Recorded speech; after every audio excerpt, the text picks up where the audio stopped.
Hi guys, and welcome to another episode of Got Chinned, where we talk about all the fights of the 23rd of September 2023. And what a night of boxing it was. There was two events that were being covered. There was the Joyce 2 event, and also there was another event in America, which there was no knockouts, so we won't talk too much about that one. Anyway, without any further ado, guys, you can see just down here, if you want to know what we're talking about, this will actually go on our normal Fighters Talk TV channel a little bit later, so don't forget to like and subscribe to both of them. Are you ready, pal? Should we have a little look about what went on and what went down? Yes, mate. Come on, let's get on with it. Okay, so now we're talking about the Fletcher-Tapia fight, right? Okay, this was just great. get right in on the inside, but that body shot has floored Tapia here in the first round. That took the wind out of him. Tommy Fletcher looks around cheering. 7 as a cruiserweight. And there was 4 or 5 knockdowns. It was tremendous. And that may well do He's it. not getting up this time. Great Yeah, listen, You're getting up, Jim. he's a great prospect coming through. He's only, don't forget, he's only 20 years old, and he's. Oh, I reckon he's Another left on the playing. inside. He's carrying Wilder-like power. Well, his trainer Look, will say Tapia that, is but whether we beckoning believe it or Tommy not, Fletcher that's on, and Tommy another shot to the Fletcher, body. he says no problem. really great prospect. And Yeah, I just think tell you what, Openings every time they quite start to impressed exchange. with the way he boxed, way he composed Double himself. body shot, right hook Lovely as well. right hook there to the head. I'll tell you what, the Oh, the toe comes in. referee is having a There we look. go. And well, and I think that, you know, you've seen a couple of them, mate, and I think the referee did a good job to step in. He does need saving from himself. When you consider as well, the guy is a cruiserweight at 6'7". That's Anthony Joshua's height. Yes. Yeah? And he's a lot less weight. So Yeah, probably a couple of stone lighter. yeah, because of course Joshua's a new breed of heavyweight at 18 stone. But Yeah. I mean, when you go, I mean, what did you make of the fight for him? Listen, I thought he come out strong, Fletcher. He done what he needed to do, but also when he got interviewed afterwards, he said, you know, I'm like about a foot taller than him, and I shouldn't have let him get so close to me. I should have used my reach more, which I agreed with. But apart from that, I think he done well. You know what I mean? He picked his shots well timed, and it was devastating. Every time he hit him in the body, Tapia didn't want to know. You know, he was on the floor, but he was getting frustrated himself. But I give him his due. He was fighting back. I don't think he could get anywhere close to him, could he? I mean, that was his problem. He did clock him a few times, because if you have a look at him in the interview, he's marked up on that. He is. Sorry about that. Max is just waving his hands. Yeah. So I mean, yeah, he did, and I think this is where you come down to the, you know, when they're trying to back him up. What he's got the long reach. He should have been able to keep the guy at bay. He should have been able to use that reach advantage with the jab a little bit better. But he's still a young prospect. He's still got lots to learn, hasn't he, Fletcher? Yeah, and I'm looking forward to seeing him fight someone probably similar size, which is probably quite hard because of how big he is. But yeah, I think he's going to be a great fighter to watch in the future, most definitely. So the question about that, after seeing those 5 knockdowns and eventually the ref stepping in to stop it, does he stay at cruiserweight? Is he going to end up having to move up to heavyweight? I think he probably, if he carries on the path he's on, I think he's going to dominate cruiserweight, become champion, and then have to move up, just so he's got more opponents. I think that's going to be a really tough ask, because the older he gets, the harder it is going to be to lose weight, and he's already got such a big frame. But I'm quite looking forward to it. He's a very good prospect and a young talent for Queensbury, and yeah, I'm very much looking forward to seeing him and how he performs on his next fight. So hopefully we should see him out again. I mean, hopefully later on December, maybe if not January. Yeah, and it's going to be exciting to watch. So whenever he's on, I suggest you tune in and watch this young lad. Yeah, absolutely. Fantastic little fighter, and or big fighter in his particular case. But it's yeah, it's going to be great. It's going to be one of those to watch for the future. Anyway, so moving on. Ezra Taylor versus Joel McIntyre. Well, this was brutal. I think he's going to see this out though. 10 seconds to go here, but he's definitely hurting the corner there. And Ezra Taylor is opening up. The referee is having a look at this, and the referee has... Listen, Ezra reminded me of a smaller version of Frank Bruno. Oh, right. Why is that? I think because he's very muscular, but obviously he's not as big as Frank Bruno. But that's the way it was, and he was relentless. He unleashed barrage of punches, combos, didn't stop.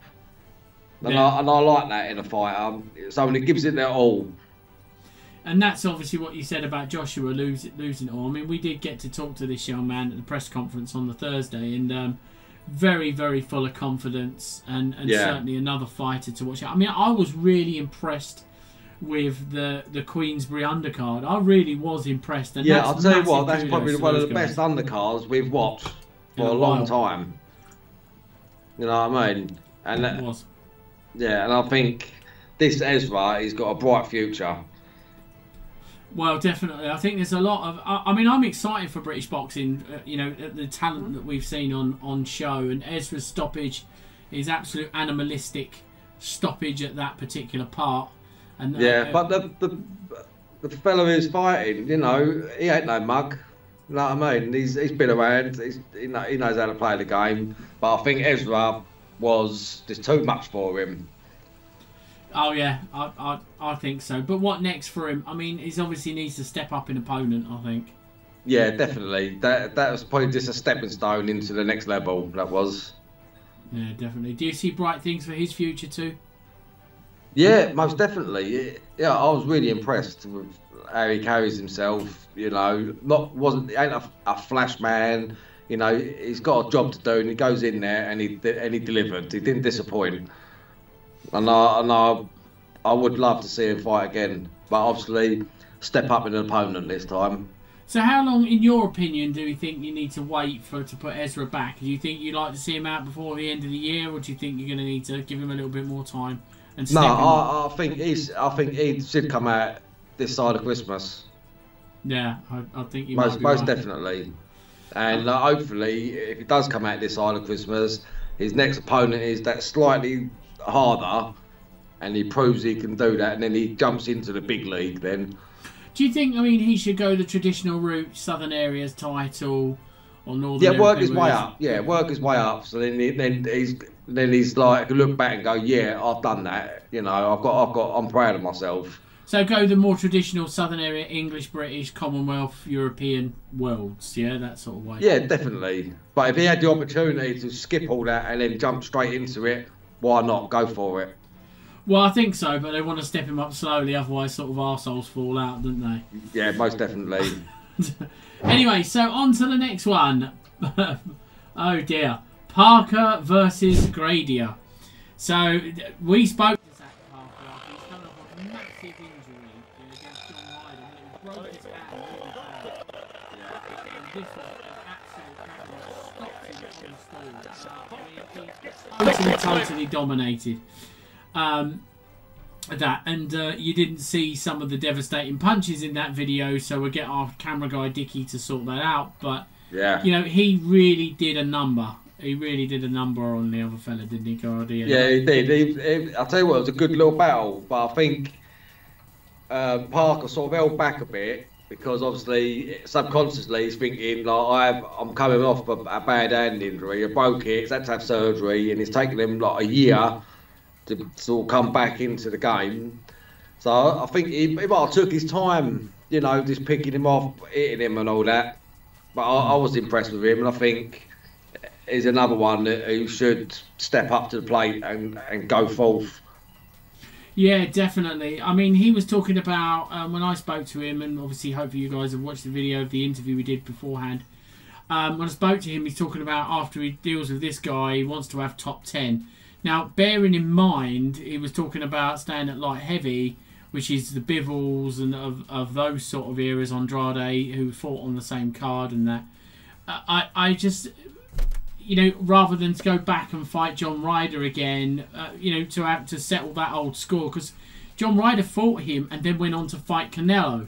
Yes. So, obviously, there's talk that if we can get Zach Parker to, you know, do a good job, which he's done on this fight, we bring him into the top 10, he can do another proper decoration job. The talent is there, the kid is all game for it, and then we can, he is. and then can bring him on and fight and actually push for the Canelo fight. You know, I think there's that too. I think the kid's got talent. It was an awful injury to his hand, an awful injury. Yeah. It took a year to rehab it, didn't it? Yeah, mate, definitely. Well, no, it was shocking when you was interviewing him. I looked back, I thought, who's that geezer? Like, he don't look very big. Yeah. Jesus. Well, the thing is, I mean, He took his clothes off. He's like, it's a proper unit. Yeah, but do you know what it is? I mean, for all the folks at home that don't know, I'm 6 foot tall. You're 6'1". We are built like absolute units ourselves, right? Literally units. Max got on the scales this morning, folks, and cried his eyes out. He's been crying for half the morning. That he weighs 110 kilos, right? And so that's obviously not what he's used to weighing. But that's because when we've been doing all this travelling around, it's one too many being tucked up down the old McDonald's or the steakhouse, especially if we're in Poland. Yeah, mate. And me, I'm 4 stone heavier than Max, so so we are units. So these guys look really, really small in comparison when they're standing to me, next to me, and obviously Max. Until you meet the big boys like Joyce and Zhang, who's banging his head on the lights as he's walking around the back of the drum in Wembley. Yeah, so, those 10 foot tall. Yeah, that's it. That's it. Basketball player heights. Anyway, on to the next fight. Ituma versus Bochetta. Wow, this was a great knockout. 4-0 as a professional, 5th time we've seen him in the ring this year. Bang! Did you see that? The twisting left uppercut took him straight to his feet. Display there. Let's have a look at it here. Sorry, look at this. Jab Watch this through, shot. and then look Boom. at for a left Picture uppercut. So the perfect, jab actually right on sets the up the button. shot, I'll measures tell you the what, it's lucky distance he from went the gap, down, 'cause that and then he right was whips coming in as the left well. uppercut Yeah. with the power and It was speed. going down There's one way or counter. the other. Well, one way or the other. And I tell you what, after this stoppage, this thing Still 90 seconds in the round to go, and it goes to it just was absolutely devastating, absolutely devastating. And he reminded me of a young Anthony Joshua at that moment, throwing combinations without fear of getting caught back. And that was a really, really good display. Really big noise. He's only 18 years old, this kid. 18, Yeah, 19 and years he's on, old. what was he, five wins, 3 of them coming of knockouts. Yeah. So, listen, I sat next to him on the plane home from Poland, right? And he's big.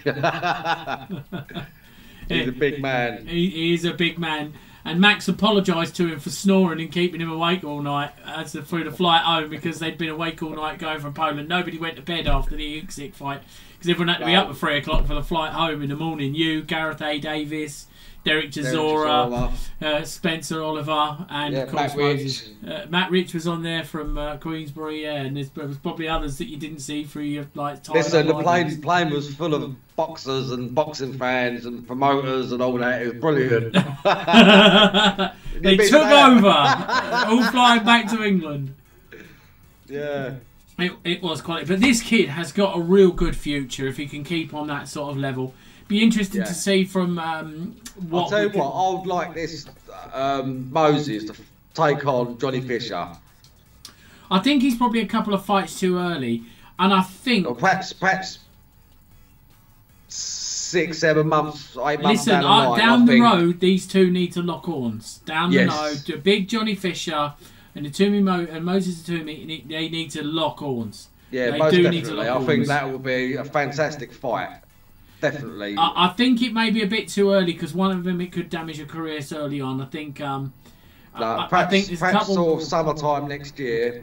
Them two definitely got to go at it. Well, I'll tell you what, he certainly will be chasing Johnny Fisher for Young Boxer of the Year, which congratulations, Johnny, you on that. You definitely well deserved. What a great achievement. It certainly is. And I think that, this guy, these two great British prospects, possible world champions in the making. The bit that I liked about Itumi, rather than I do about Fisher, is Itumi's actually game to throw an awful lot. Yeah, he's not scared. He's not scared to be stuck in there. No, but Johnny Fisher has got power. Has got power, and both of them, guys and girls, are units. Right? There's no two ways about it, and both of them were an absolute pleasure to talk to, and it will certainly be great for British boxing to see these guys, next gen heavyweight fighters, rocking it out for world titles in the next 3 to 5 years. Max wants it next year, but then of course. He don't know shit about boxing. Yeah, I just want the knockout. That's why he does it wrong. Anyway, moving on. Anthony Yard, Georgie Silva. This was just a complete mismatch from start to finish. Body shot I from mean, it was Yard. never, it was always going one way. Solid shot right there. Yeah, and he do you know what? He dealt with him very professional, got rid of him inside of a couple of rounds. But Anthony Yard should really be challenging for world titles now, the light heavyweight. I just think this one, his original opponent, he pulled out and he took over. No, I mean, at least he stepped up to the plate. He got into the ring knowing full well he's going to get his head punched in. Yeah, he did, and he was game for it while it lasted. For the first minute, it was game. He was, and I just think there's massive respect needs to be shown to him for that, because it was a great, it was a good little fight, and you can't I like to see Anthony Yard's face someone with equal skill, experience, size to challenge him. Well, Anthony Yard should be fighting at world level. There's no two ways about it. He should be fighting for a world title. I think that's what they're talking about. I think he wants the winner out of Dan Aziz and Joshua Buatsi, I think he was talking about there. Yeah. After that. And that's going to be an epic showdown, guys. That is going to be an epic one. I think I picked Dan Aziz, didn't I? Yeah, we spoke to Harley Ben, didn't we? Not Harlem Hewitt. Harley Ben. We went down to the gym, spoke to Harley Ben. And Harley Ben interviewed us and said, who do we think? And I said, Josh. You said Dan, and he said I'm going for Dan as well, but I might have to. I said it might be in Josh's corner if he comes in and gives me a backhander. I'll change to Team Buatsi, which was quite amusing. Which was very, very amusing for the guys. But once again, you know, it's good to get a boxer's perspective on it. But how do you think, you know, he's going to fare against a Dan Aziz or Josh Buatsi? Well, it's a step up into the next level, I think, with these other two boxers. But I think Anthony Yard has got it. He's got it all. You know, he's got the skills, he's got the physique, he's got the movement. You know, very fit young man. So why not? Why can't he jump up, you know, to the next stage of his boxing career and start taking on the bigger boys? Yeah, absolutely. And I think that I just think he's got it. He's got where it counts, isn't he? He's got it where it counts. Yeah, and also he's a local boy out of Dagenham. Yeah, all Essex boys together. That's it. So yes. Anyway, so I think. Do you think you can be convinced that Joshua Buatsi was is going to beat Dan Aziz, or do you think it's just Dan Aziz? That's all there is to it. I like to just say Dan Aziz, but you never know. It's on the night, isn't it? And do you see Yard beating both of these guys? I'd like to think so. Yeah, I think so. I think he's a level above, although there's great future. So, anyway, enough of that. On to the next one. And of course, Zhang versus Joyce, and this was a knockout and a half. He's a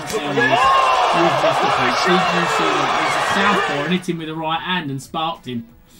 But it's all set up with the jab, there's the left, and then there's the right up. Point in the world that would get up from that sort of shot. That was a crap absolute bang with the right. Joyce didn't move his head, and that was all she wrote. Good night, Vienna. Yeah, it was. Listen, I don't think, no matter who you are, I think you was going to sleep. I think our faces said it all last night. You was like this. I was like, oh, really? Yeah, it was a real tough one to judge, wasn't it? It was tough to watch, you know. And it was like Joyce. He wasn't throwing anything back. Came in at a career heavy. Listen, it was 20 stone 1. Zhang come in at 20 stone 7. I don't know. I don't think it was a good move to come in that heavy. Well, I mean, all we can wish now is Joyce a speedy recovery, return to the ring. I don't think his career's over. He is 38 years old, but he did start very late. But and Zhang on to Usyk, I think, and it will be interesting to see what happens. Either that or face Anthony Joshua in China. There's talks of. Anyway, guys. Well, I don't know. I think he should blow Joshua out and just go straight for Usyk. I think he will if he gets the opportunity. I think that will be what happens. Well, let's fingers crossed that it does happen, because that would be a good fight. Well, this will test Usyk. You know, a big giant of a man. Can he take it? Okay, well, this is it. It'll be the first giant he'll actually ever face at the moment. Yeah, but I feel with Usyk, Usyk, he's the same size as Josh, isn't he? So he's faced Josh. Well, I think with Usyk, he's just going to dance around that ring, wear him out, and beat him that way. Well, because he moves well, so he's going to avoid them big heavy punches. Well, and he'll be on his toes as far as we suppose, running around the ring. Yeah, unless Zhang goes for his stomach, takes him out that way. Well, the only thing, Zhang, is harder to punch down. Anyway, guys, that's the end for another episode of Got Chin. Thank you very much for joining us here today. Don't forget to like and subscribe and follow the channels and tag your friends in it. Like, subscribe, follow, chat and tag. And you could be in with winning one of our $50 prizes at the end of every single month just by tagging your friends. Take care, guys, and we'll see you on the next episode of Got Chinned. Bah!